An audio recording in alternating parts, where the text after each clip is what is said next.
افغانستان میں تباہی کی داستانیں رقم کرنے کے بعد، افغانستان کے لاکھوں لوگوں کو ہلاک کرنے کے بعد اور جاتے جاتے ایک ڈرون حملے میں 10 معصوم شہریوں جس میں 3 بچے بھی شامل تھے ان کو شہید کرنے کے بعد بالآخر 21 سال کے بعد امریکہ بہادر، جی ہاں پورے 21 سال کے بعد امریکہ بہادر نے بالآخر واپسی کی راہ لی ہے۔ السلام علیکم، میں ہوں محمد فاروق امان اور آپ دیکھ رہے ہیں ہسٹورین فاروق۔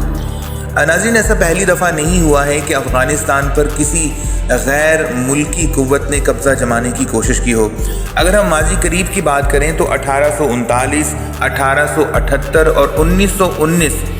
3 دفعہ برطانیہ نے افغانستان پر قبضہ کرنے کی کوشش کی اور اس کو منہ کی کھانی پڑی۔ تینوں دفعہ یہ حملہ یہ سوچ کر کیا گیا کہ برصغیر کا پورا علاقہ ہمارے زیر تسلط ہے، واحد افغانستان کا خطہ برطانیہ کے قبضے میں نہیں تھا۔ ایک اس کو قبضے میں کرنے کے لیے، خطے میں روس کے اثر رسوخ کو کم کرنے کے لیے اور روس کے اوپر چیک اینڈ بیلنس رکھنے کے لیے اور روس کو اپنی حد میں رکھنے کے لیے برطانیہ نے 3 مرتبہ ایسا کیا، اور آخری مرتبہ 1919 میں جب افغانستان میں برطانیہ کی انویژن ہوئی اور جنگ ہوئی تو برطانیہ نے تاریخ میں پہلی دفعہ زبردست ایئر اسٹرائک کیا اور افغانستان میں بامبنگ کے ذریعے راہ ہموار کرنے کی کوشش کی، لیکن یہاں بھی ان کو منہ کی کھانی پڑی اور اس کا نتیجہ افغانستان کی آزادی کی صورت میں نکلا۔ آگے چلتے ہیں۔ 1979 میں روس نے اپنی افواج کو افغانستان کے دارالحکومت کابل میں داخل کیا اور کابل ایئرپورٹ پر درجنوں کے حساب سے میرینز نے اور روسی گاڑیوں اور ٹینکوں نے وہاں پر محاذ سنبھالا، صدارتی محل پر قبضہ کیا، لیکن ٹھیک 10 سال بعد یعنی 1989 میں رشیا کو بھی افغانستان سے نکلنا پڑا۔ اگر ہم بات کریں برطانیہ کی تو برطانیہ جب افغانستان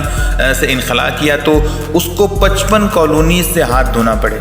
اور جب رشیا نے افغانستان کو چھوڑا تو اس کو بھی بہت سارے اپنے ممالک سے ہاتھ دھونا پڑے اور اس سے جو سپر پاور کا ٹائٹل تھا وہ بھی جاتا رہا۔ جی ہاں، رشیا کے حصے بکھرے ہوئے افغانستان چھوڑنے کے بعد۔ اب 2021 میں 20 سال کے بعد امریکہ نے بھی واپسی کی راہ لی ہے۔ دھول چاٹنے کے بعد اور ایک ناکام مشن کے بعد امریکہ نے واپسی کی راہ لی ہے۔ یہ نہ صرف امریکہ کے لیے ایک بڑا خسارہ ہے بلکہ امریکی فوج اور انٹیلیجنس ایجنسیز کی کریڈیبلٹی کے اوپر بھی ایک بڑا سوالیہ نشان ہے۔ پینٹاگون حکام جو ہیں اس لسٹے میں بھی کوئی بھی وضاحت دینے سے قاصر ہیں کہ کیوں اس طرح سے امریکی فوجیوں نے افغانستان کو چھوڑا ہے